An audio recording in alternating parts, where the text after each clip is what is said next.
be going live with Saj. I don't know if you can get more than one person on the screen.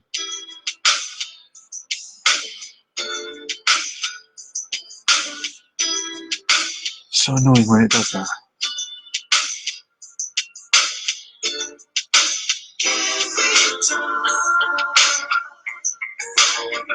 Come and talk to me.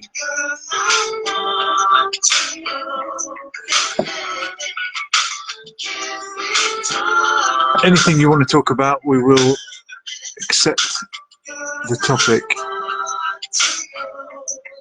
I want to talk a little bit about AI. Yeah, I'm pressing go live with Saj. Why is it not letting me? So annoying. Saj, are you there?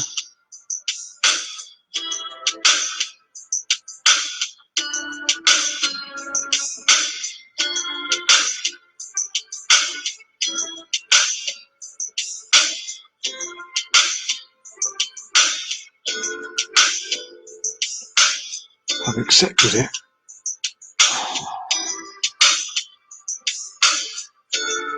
Technology these days.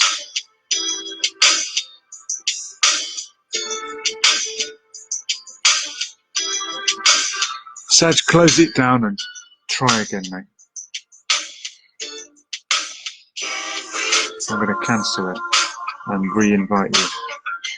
Saj isn't able to join. And there we are. Welcome. Welcome. After all, what an anticlimax. How are you doing? You know what happened? The selfie stick pressed the power button off. Really? Yeah. You're such a vlogger now that you just carry your phone on a selfie stick everywhere you go. Stick everywhere, Wow. yeah. Wow. Congratulations on becoming a vlogger, or being reborn as a vlogger again in a second life, second chance at content creation.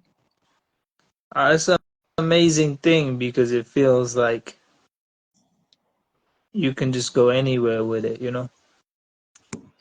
How did it feel to be back in I forgot the name of the shop now. Where were you? IKEA. Oh yeah. Well, here's the thing. Riz was driving and he realized he needed a lamp. So we had a discussion about Can we get Riz on the screen? Where is he? I wish we could.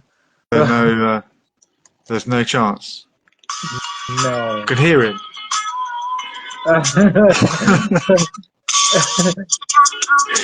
This is as close as we'll get. Well, today I learned that his cousin Kamal was a big Will Smith fan. Oh, really? That doesn't surprise me. What's his favourite track? Probably getting jiggy with it. Thoughts Really? on Russian torture videos, Julian? Okay, we got a comment here. Thoughts on the Russian torture videos? Look, yeah, alright, we'll turn that off then. I am against torture. It is very difficult to watch. I take it and we've got to be careful with our language, so we'll use initials, etc.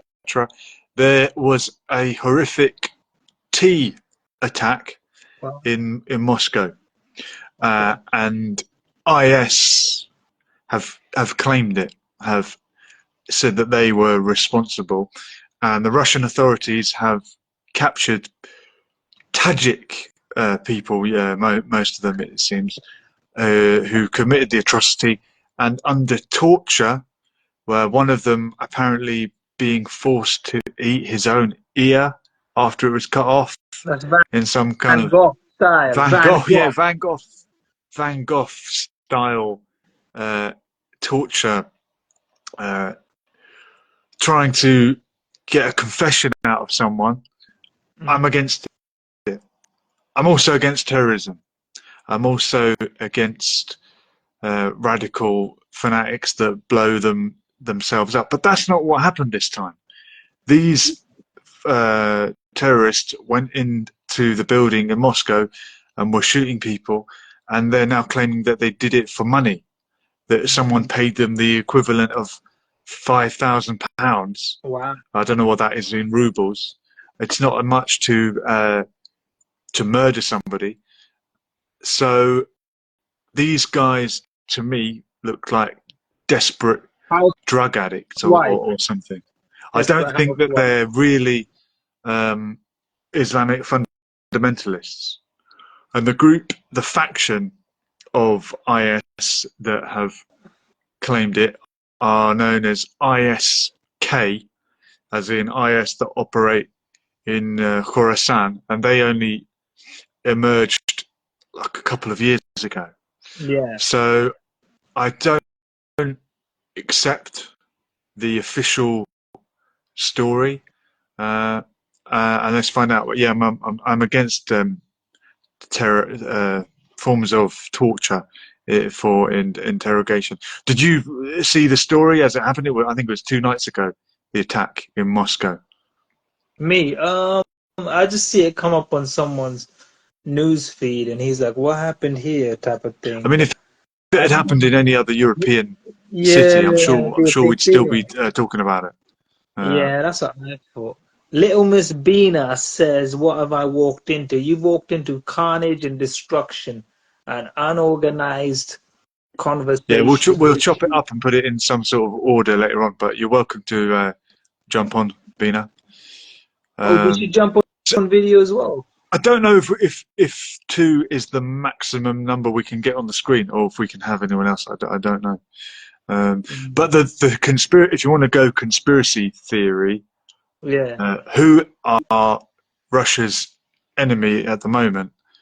People are saying that it's Ukraine that have done this, and that these criminals were running towards the Ukrainian border when they were intercepted. And so people were saying, "Oh, why would IS attack Russia?" I mean, they are an enemy of Russia as well, if they even are who they think they are. But the more timely enemy of Russia, I would think, would be Ukraine, as they are at war with Russia. Are they not? What about the other controversy at the moment, Saj? What do you make of Kate's video? And Kate Middleton, is it an AI generation? That's what everyone's saying. This is Prince William's wife, who sadly has emerged, has cancer, and everyone was wondering where she was. Where was she hiding? The photo, was it Mother's Day photo that got edited, and everyone's saying, look, this is not really her. Then a video emerged showing her on her own, saying, "Oh, very sadly, I've got cancer and I'm recovering from it, and we need time and we need space." Wouldn't you, look, I could be wrong, wouldn't a husband be in that video next to his wife? That's the first red flag for me. Why would Prince William not be there with her in the video? Maybe, I don't know, he had to put the washing out or something. No, he was filming it. I don't know. Like, to me, that didn't add up, and that seemed to be rather suspicious. But you can't believe it. It's like you can't believe anything these days. Yeah, there's too much. How do I know this is you? Yeah. You could be an AI avatar that has downloaded all your data and is just behaving like I haven't seen you in the flesh for a long time. Yeah, I've seen you uploading videos. Might not be you. Yeah. How do we know? I mean, I'm looking at Little Miss Bina now, thinking, is that really her? She said that comment. Well, I saw Bina at a protest not long ago, so I can vouch for her. Activist. Yeah, part-time activist, Wow. part-time influencer. So yeah, she is real. But is anything else real? I don't know. Where's Riz? Haven't seen him. So many people haven't seen in the flesh for a long time. Mo Ali. The flesh, long time. Mo Ali, Mo Dean, all the Mo's, all the Alis. Amjad Ali. Who else? Muhammad Ali. I haven't seen any of these Mo's or Alis for a long time. I've seen Mo Farah more recently than any of them outside Wembley Stadium at the Euros finals. Little Miss Bina, try and get on the three-way if it's possible. Even just to prove that it doesn't work. Just click on it. I don't know if you can jump in. You can vouch for me. Yeah, I'm a real human. Yeah, just about. I forgot what we was going to talk about now. Mexico. You seem to talk about. I would, but I'm in bed. That's all right. You can cover the camera. Yeah, we just want to see if it works, so we can. You don't have to do anything you don't want to do. Yeah, we'll work it out. I'm sure one of the other millions of viewers in the comments is going to jump on any second now. So Rizzo's back to life. Then are you gonna be filming any more expeditions with him? He's very active. His mind's healthy now, but he goes through phases. When you know Riz as long as I do, yeah, there you go. There he is. I listen to his song at least 15 times a day. Do you?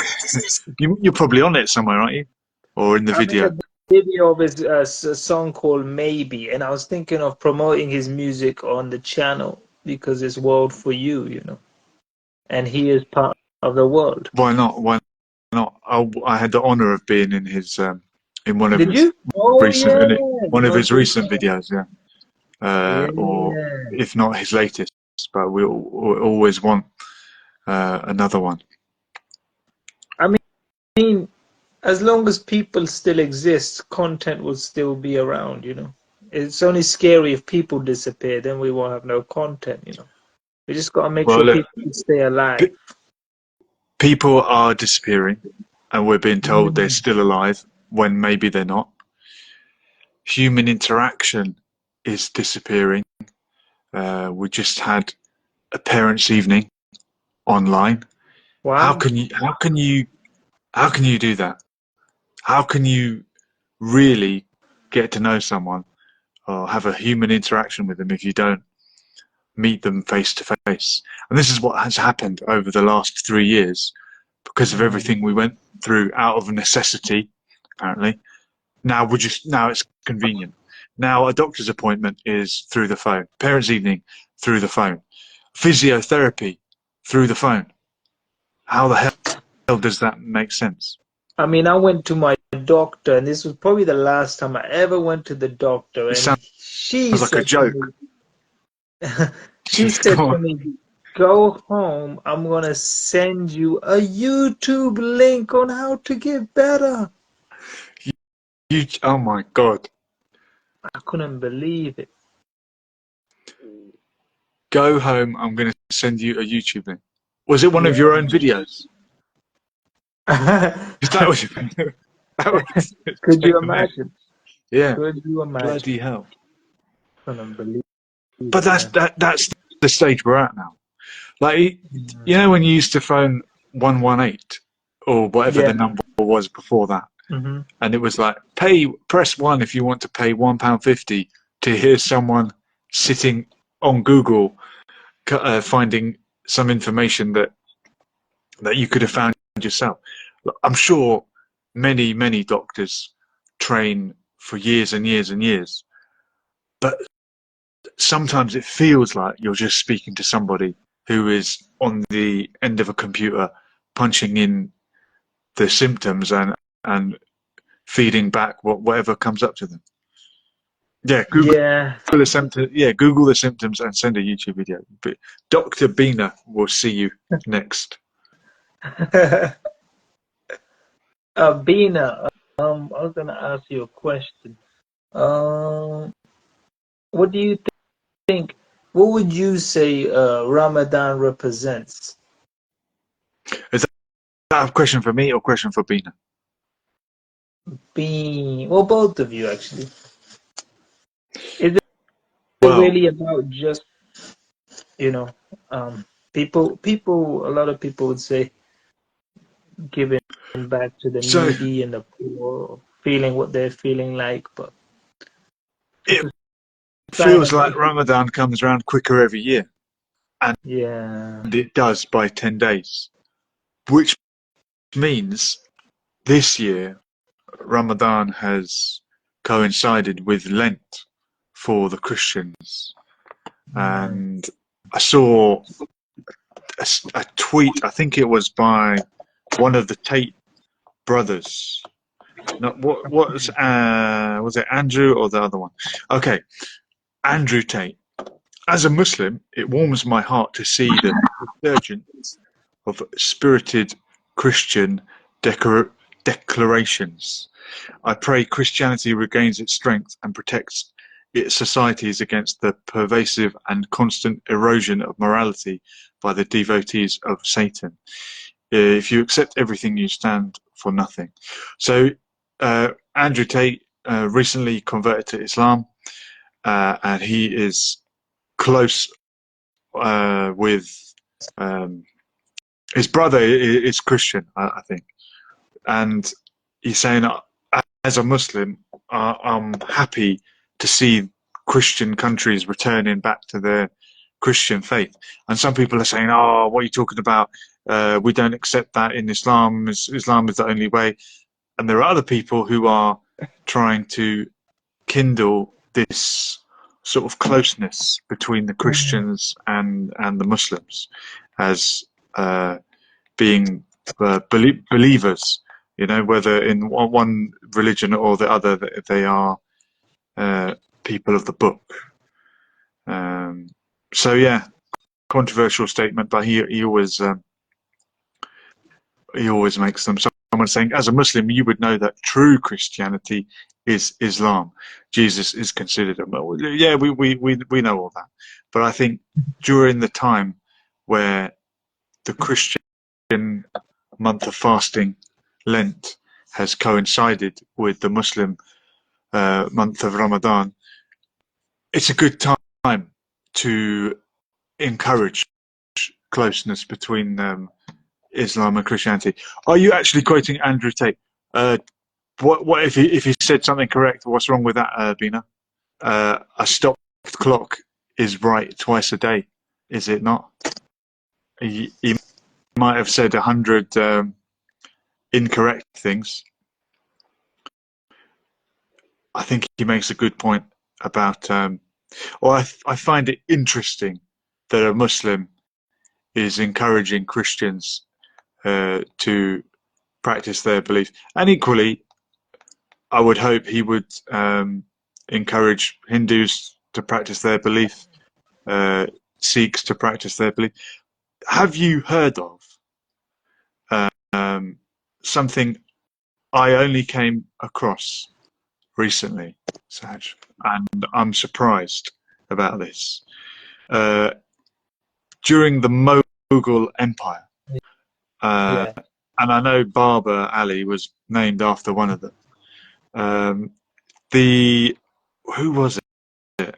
The Mughal Emperor Akbar, in 1582, he created a religion called Deen Ilahi, the religion of God, known during its time as Tawheed Ilahi, a new syncretic religion or spiritual program propounded by the Mughal Empire.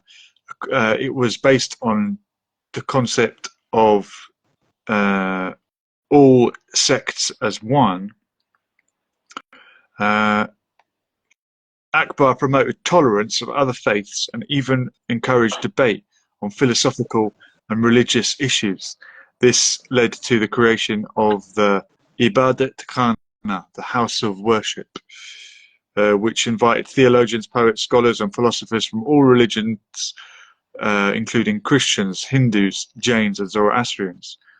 Since Akbar had severe dyslexia, rendering him totally unable to read or write, such dialogues in the house of worship became his primary means of exploring questions of faith.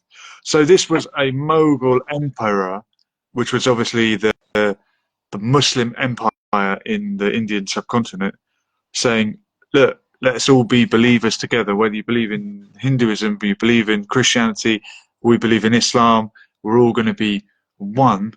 By the time Akbar established the Din Lillahi, he had already replaced the jizya, the tax on non-Muslims, over a decade earlier, and a religious experience while he was hunting in 1578 further increased his interest in the religious traditions of his empire. It angered various Muslims, and Sheikh Ahmed Sirhindi responded by declaring it to be blasphemy. Okay, so it didn't last long, and after that, the movement was suppressed by penalty. But for this short moment in time on the Indian subcontinent, one of the Mughal empires came up with this idea of uniting the different religions. I'm just surprised have you heard of that?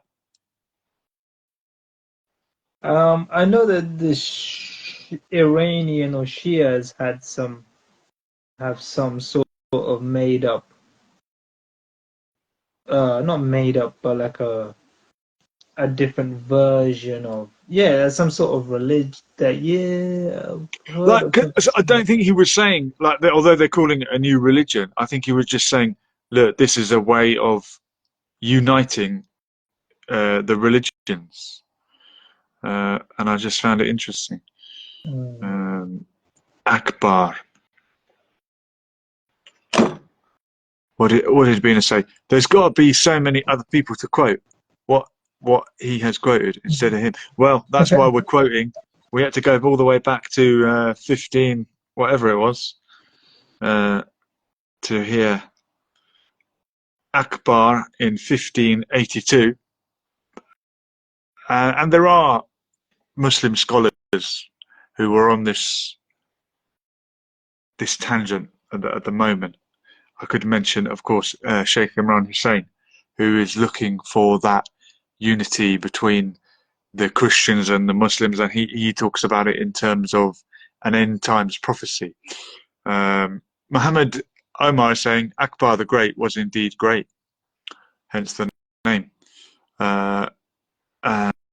And if you want to jump on the screen, Omar, give it a try, even if it's just to prove us whether we can do it or not. He did it last time. Remember, there was 3 of us. Yeah, we did get 3 on the screen. We did. Omar, jump on if you can. I want to find out more about Din Illahi, the religion of God, and whatever happened to it. Although the spirit and central principles of Din Lillahi were adapted from Sufism, including ideas from Andalusi Sufi mystic Ibn al-Arabi, Akbar endeavoured to create a synthesis of other beliefs, and so his personal religion borrowed concepts and tenets from many other faiths. Yeah, come one, come all.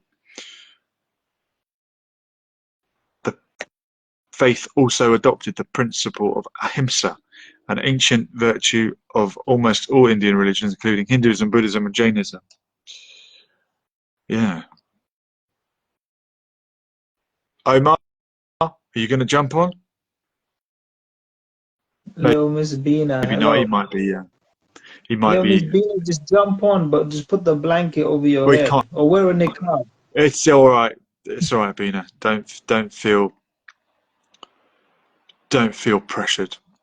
Listen, today I went to McDonald's not to buy food, but to use the toilet. and there was only one toilet seat in there. What the hell's going on there? The, um, what were the conditions like inside? Not very good. I mean, Riz said, "Oh, I'll park the car around." Yeah, so we got So out. by using the toilet, are you does that not break the boycott? Are you not condoning the use of McDonald's? Uh, no, because you're using them for your, yeah, you're Because using them. when I mean things have got really bad for McDonald's because of what they've done. Oh look, we've got a request to be online. Uh, hopefully he's going to join us because of what McDonald's have done, and they were getting desperate. They were offering free food to people. Yes. Someone I know had a theory that, well, if I'm only having free food, I'm not actually helping them. So why not? Yeah, that's true. That's true. If you just take the free food, but um, they're doing it to be by using the toilet in McDonald's. You've helped to make them look busy. You've helped to make the shop Oh, look popular. wow. You know, just something to think about. Hopefully, Omar is going to be on the screen in a minute, and he can give us his 2p worth on that. Whether he would use the toilet in McDonald's, even if it taking their free food is not boycotting. Okay, taking their free food is not boycotting. Is making use of their free toilet facilities boycotting, or is it using them against themselves? If you got diarrhea, It's going round at the moment. I can tell you that for a fact. little Miss Bina, so she went to the protest with you. Bina and I have been meeting up at protests for years. No way. I need to Yeah. get involved in this. Does she know about the World for You? There's a great new channel that you should all subscribe to, Oh, including Bina. thank you, The man. World for You Yeah, with a number. How do you do it? Number 4, yeah. and you will see the world. What's happened to Mohammed Omar? I'm attempting to get him live on the screen. Omar, I'm going to cancel it, and you're going to press it again. Why is it always an issue with these things? So annoying. He's gone. Yeah, Saj has taken his camera to Mexico. You got footage from Palestine on there, haven't you? Oh, too much Yeah. Palestine. At one point, I was thinking this is turning into like a Palestine channel, or. But the thing is, sometimes you feel like I was talking to Riz about this earlier on. Sometimes you don't. It's not that you don't want to make it predominantly about one thing, but I want to like provide as much variety as I can. If there's too much Muslim content, it doesn't bother me because it's nice. I meet so many passionate Muslims around the world that are very welcoming in spreading Islam, and then I just happen to be on, have the camera and the setup and the talk with them, and but I try to see the whole, try to be non-biased about things as well, kind of, because it helps the channel, it helps reach people all over. You're bringing people together, man. Just like Akbar the Great and Andrew Tate in Why are you 2024. going to sleep, Dina? The But night's still young. We look, got EastEnders Omar's right on now the as screen. well. He's been called the Asian Andrew Tate. How you doing, Omar? Uh, I'm fine. I had an event in St. Albans a few weeks ago, and I stated a poem which you may know called "I'm a Millionaire." And I say, "I am a millionaire. I don't have to be here. I'm a millionaire." And I go on and I say that it may be because of somebody you may even hate. I'm a millionaire probably because of somebody you may even hate. I'm speaking of none other than Andrew Bloody Tate. And there was There a you nice go. There you reaction go. from the There you audience go. there. The legend. And he's from your hometown, fellow Luton. He is. Yes, we were formerly friends, and unfortunately, I've lost contact with him. But I'm sure He, sooner or later he watches the channel. Hopefully, he'll see this at a later date and reach out to you. Yeah, But Omar, did you I know don't know about? if I No, go on. can. Yes. If you're going to speak about the Akbar the Great, Okay. yes, I did. I also, yeah. What do you make? What do you make of that? I thought it's a great idea. Andalusians, the Spanish people, did something similar, but they kept their own kind of distinction within the faith. And 700 years, it was a long time to combine the faith. But you see, the issue that I have with the religious people is you can either be religious or you can just be a follower. And I think most people are just followers. It becomes culture. You see people all over the world are partaking in Ramadan, and if you really ask them what's this about, they wouldn't know much about it. So it's just to follow on what people do. But yeah, Akbar, he was great. He was indeed great. I was at a Holi festival yesterday where they throw the paint everywhere. And I asked my friend who is a Hindu, I was like, I'm sorry to say, I don't actually know what this is all about. And he wasn't sure either, but it was just fun to join in. So yeah, sometimes people do take part in religious festivals without knowing the full. It is fun to join in until the women are. I don't know if you know the report with the women were terrible things happen to women at these events. So it is great, for the but at the same time, none of that happened where we were. I'm sorry to hear that if it does happen elsewhere. Also, I was just reading the story about the terrible thing that happened to the Brazilian lady and her husband in India. My question to you, or both of you, would be that why is it in India when, and I'm thankful they got caught, 8 people who did the terrible thing to those bikers, why do they cover their faces? Why do they wear black hoods? Why can't we see who those people are? When people get caught, I mean, people are ashamed of what they've done. I mean, anyone that gets arrested, don't they usually try and block their face out? You see it on the news all the time. If they do, it's different. But if the police are putting, I'm assuming the police are trying to. Are you suggesting that the police are trying to cover for them? Well, assuming they didn't have those masks or coverings in their pockets, they got caught. 8 of them did the terrible thing to those people, and then you see all of them with a black hood over their face, and you kind of think, well, who are these people, and why are you showing us these people? Why can't we see who they are? And I think it would have had more of an impact if they were shown. Then perhaps the other people who would partake in this evil thing would think, hold on, I'm going to be on TV like this. I don't want to be there. I must not do this, perhaps. Yeah, maybe. I mean, can we have mob rule? Should people not be arrested, trialed, and then, if found guilty? I mean, look at Saddam Hussein when they hanged him. That was a bit weird how they just publicized it. And Tim Osman's body still is somewhere in the sea.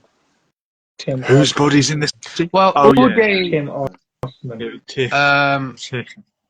Yeah. I got you. Also, it's interesting when the invasion took place of Iraq. I don't know if you recall or not, but they were showing on TV and in the papers. I remember distinctively seeing this in the newspapers that they were showing Uday and his brother, so Saddam Hussein's deceased faces or posthumous faces on the news. It was a normal thing. I don't know if you recall this or not. It was a normal thing, and the caption was, "They are gone. You are free." In the Western media. Yes. Well, I don't know if you remember when they captured Saddam Hussein, and like he was looking a bit rough. He hadn't shaved for a few days. don't know, Omar. Just something reminds me of that moment. Yeah, he did look rough because you were used to seeing him, you know, in his Well, that's palaces right. and looking Yeah. unbelievably smart. We have a question that was posed by Andre, Oh yeah. the UFC world champion, and K1. he had this long, deep Muay Thai discussion. world champion, but gone multiple times. What Sorry, Muay Thai? Muay Thai, Yeah. whatever. Yeah, Uh, Muay Thai. Muay Thai. Sorry. Yeah. What is the question? And the question posed was that why didn't people, the Arabs, I guess before the Arab Spring and even up to now, instead of investing all this money on these women from Estonia and Morocco and all these other places and golden guns and toilets and everything, why did they not invest in nuclear? Well, I guess they couldn't really with nuclear stuff, but they could have certainly invested in the army. Why is there nothing done that they can protect their own borders? Okay. Which countries have the best armies in the world? Well, the Muslim countries is Pakistan number 6. Pakistan is number 6 in the world, and Yeah. number 1 Muslim Very country impressive. Well, no, it's number 6 in the world. It's probably, I think it's number 1 in the world in the Muslim lands. Yeah. But it's number 6 in the Yeah. world. Wow. That's interesting that the number 1 Muslim military country in the world is Pakistan, and they're going to find themselves having to make an alliance with India, with the enemy. If you look at what's happened in the last year and with the court case and the ICJ, it was BRICS that stood up to the brute, to the Western imperialism. That is Brazil, Russia, India, China. The BRICS countries were the ones that stood up, and Pakistan have to put their differences aside with India if they're going to do anything to stand up for the Palestinian people, haven't they? Because someone is trying to forge a wedge between Pakistan and any sort of closer relationship with BRICS. Why is Imran Khan not the Prime Minister of Pakistan anymore? Well, Because he refused to follow the rest of them over the cliff in denouncing Russia, and for his close relationship with China, I would say. Well, it's interesting what's happening currently with Mr. Putin, if I can say his name. He stated how on earth did USA know that it is that group, that Islamic group, that's responsible for the attacks at the theater immediately. And these people were heading back to Ukraine. So that's the current claim now. Heading back to... I've always thought, why... Okay. Back to Ukraine. Yeah. Go on, Omar. Yeah, I'm with you.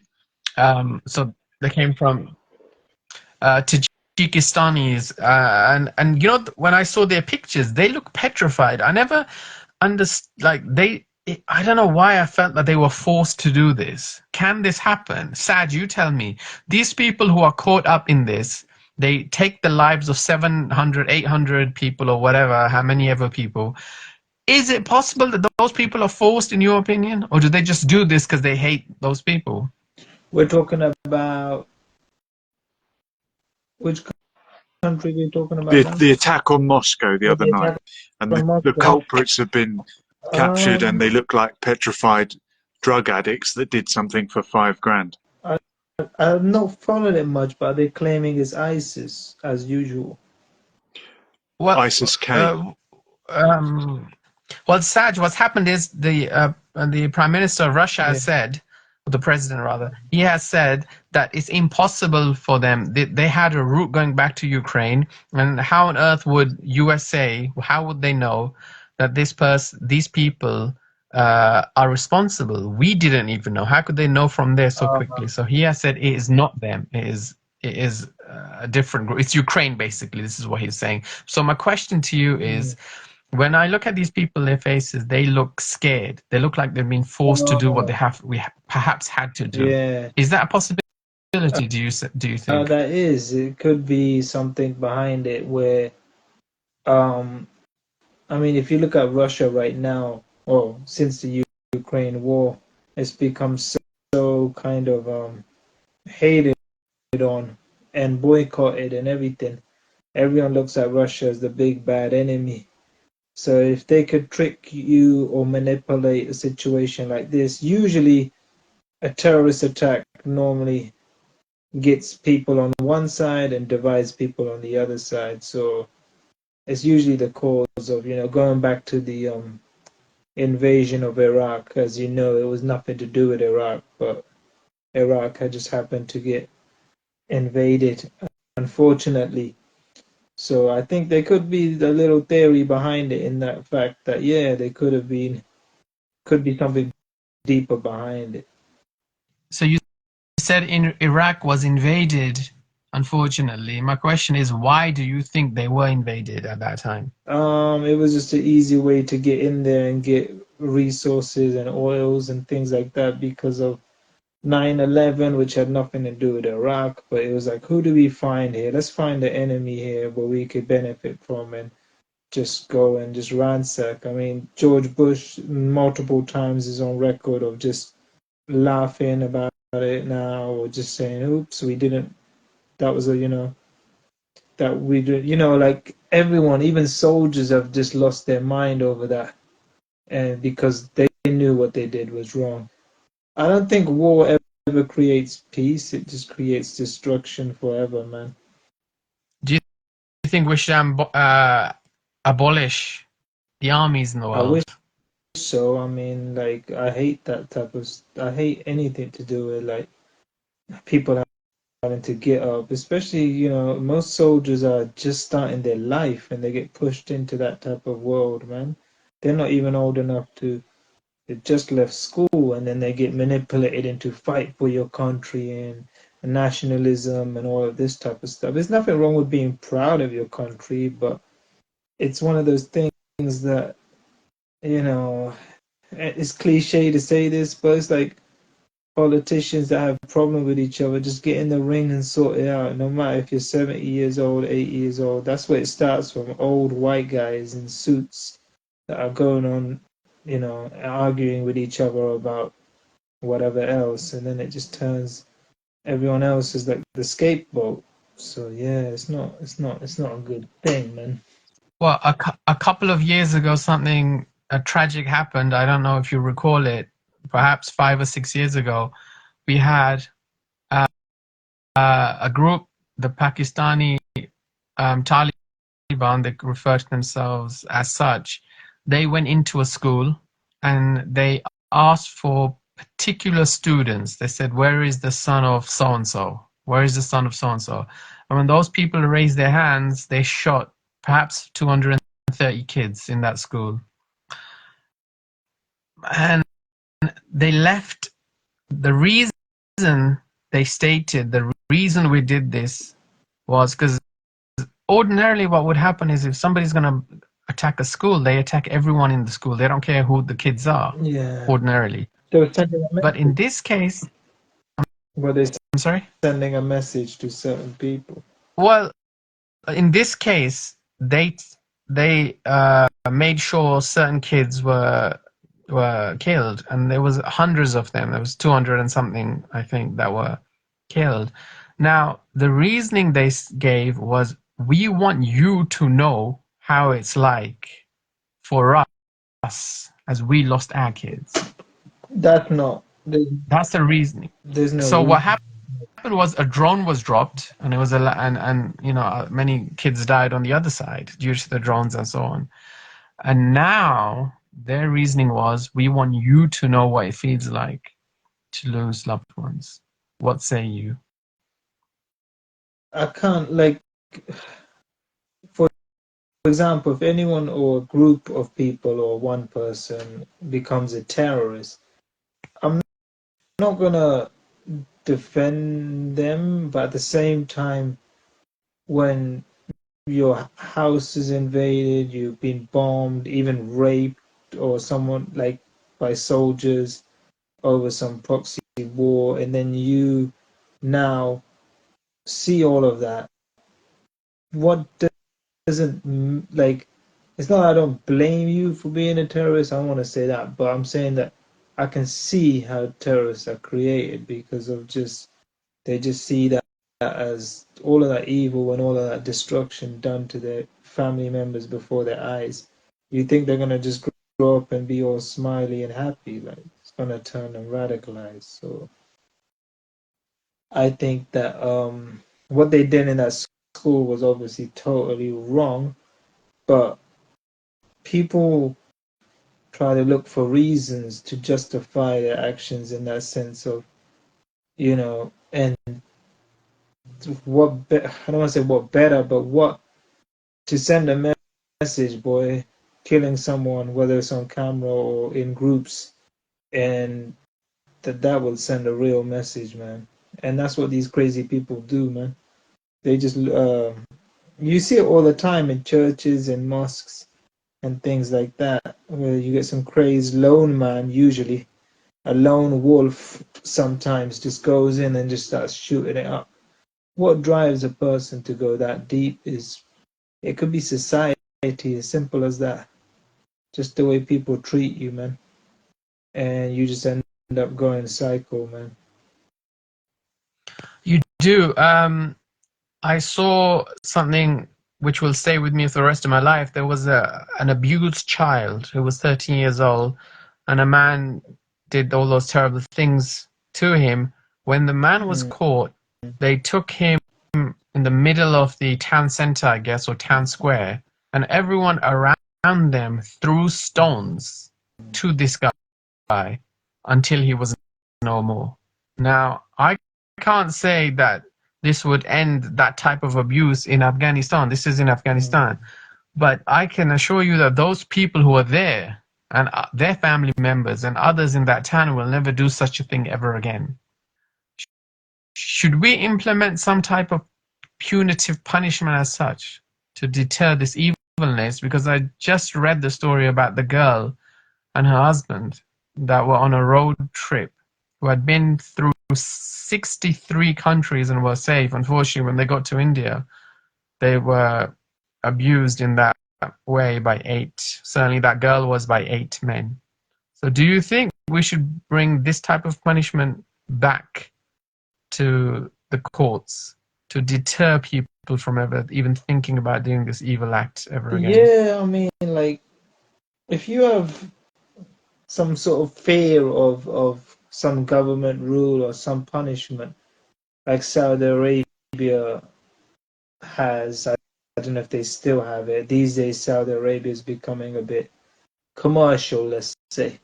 But in terms of, like, knowing that you get your hand chopped off or stoned for certain things, just knowing it psychologically.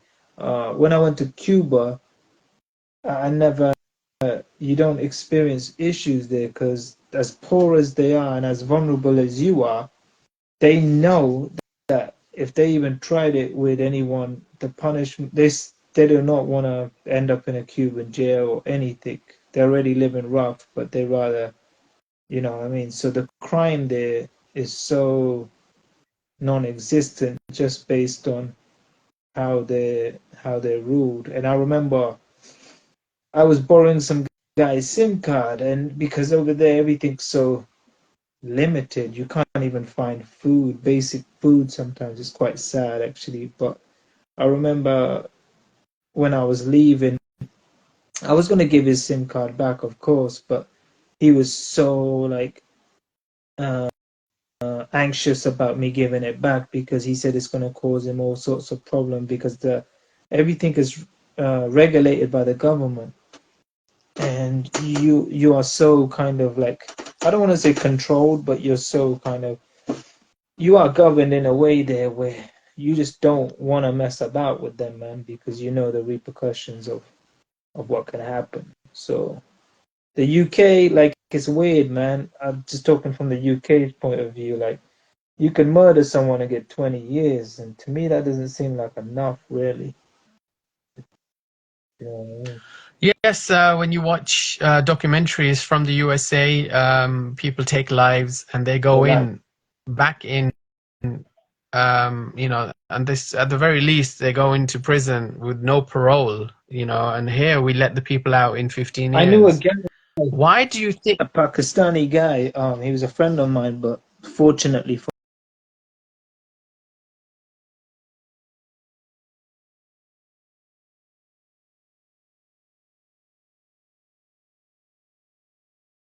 relationship where she moved on to a Hindu guy. He was angry about it. He killed her, and he got 20 years. And keep in mind, he was only about 19.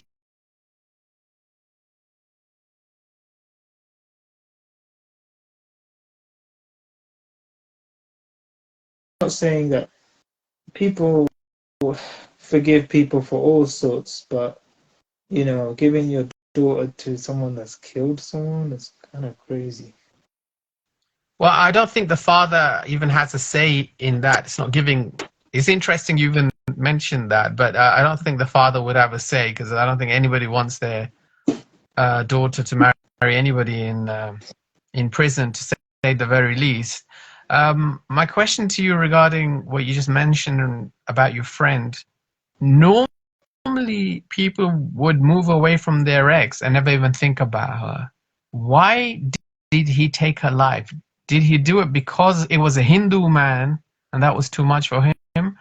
Or was it a different issue? He was kind of like an obsessively clingy guy. The thing was, yeah, So it could have been anyone. could have been anyone, but you know, some guys or girls, the thought of rejection, it's kind of like, if you can't have me, no one else can, type of stuff. Hmm. It was very Well, you mentioned this. If no one can have you, no one else can. And a young girl who was about 8 or 9 years old in the country of Pakistan, where they have arranged marriages, a family came and said, look, we want to marry your 8-year-old daughter. I'm assuming they was planning for the future. I hope it wasn't for now. I hope it wasn't for, okay, she's 8, she's old enough to get married. But I think perhaps they were saying, can we arrange something when she's 16 or so on? The father rejected this for whatever reason. And this young girl, as she was walking to school, that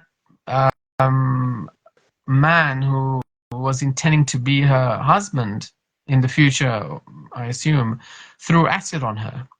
And her question would be the same: why did you do this? And what you mentioned there, if no one else can have you, if I can't have you, no one else can. The same thing that you've just stated there. So is this a Muslim problem? If we're being frank, if we're speaking about this, is this something in an Islamic thing? You know, is like, are women put through this? Because that is just terrible. I think it's never a Muslim thing. I think it's always a cultural thing, man. Even with arranged stuff, like it was. So it's interesting you say culture. I'm sorry to interrupt, but now that person, if he's in jail, is he partaking in Ramadan?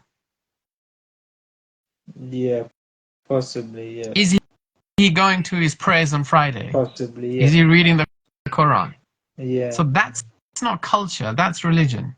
No, but it's not that the religion drives them to it. They turn to the religion after they do such a thing, because the religion is always there. It's just the fact that, like, extremists, they misinterpret it. If that was the case, if it's ever the case about religion, let's say if ever the case, Muslims were all taught to be terrorist and all this, whatever the media would say about Muslims, that the world won't exist because there's a lot of Muslims in the world, and they would all be slaughtering and butchering everyone if that was the case. No, there's 2 billion Muslims, approximately, and you're absolutely right. And no one's saying that the religion teaches that. But my question to you isn't, are Muslims of that nature? Because I'm fully aware that there are not good and bad people everywhere. My question is specifically regarding issues as such. In this particular case, we know a country, Pakistan, and what I'm trying to divulge into is the relationship between culture and religion, because I don't particularly, if I'm being honest, I don't see a difference really, because that person now who did those terrible things in jail, he'll be fasting, he'll be partaking in Ramadan, he'll be most likely waking up for his prayers, he'll be reading the Quran, he'll be doing on Fridays what Muslims do. Mm-hmm. So I can't distinguish. So perhaps you can help me differentiate culture and faith. Are all these religious things that I mentioned, do they become culture? Is that what you're trying to say? No, it's like, for example, like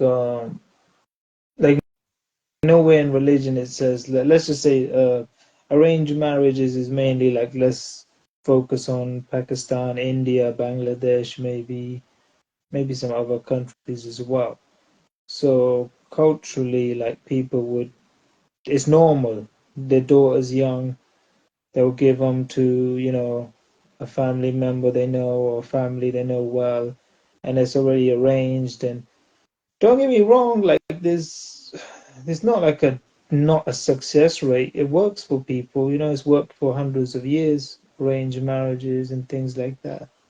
Some people prefer it. It gives them, a task. It not gives them a chance to kind of be more around their family kind of circle becomes bigger. And the royal family's been doing it for years, but they don't get looked at as that because they're the royal family, but they've kept everything close knit. It's only recently where they've rocked the boat a bit and look at Okay, well, I think we're almost running out of time. We're almost end of the show. I want to ask you one last question, and the topic that we just broached upon, I think we need to continue that. Perhaps we can in the future. Very quickly, as we're ending, I don't know if you saw one of Julian's best friends, Modine, take his boxing fight and get absolutely destroyed. He said he was fasting. Surely in Islam, you can take a day off from fasting if you've got a boxing match to do, or not? It's up to the individual. Like some people, this is the thing annoys me. Like a lot of people are too dramatic. When I fast, I just keep quiet. Unless I'm asked, then I tell people I am. But some people really promote it or over exaggerate it or make it so dramatic than it already is.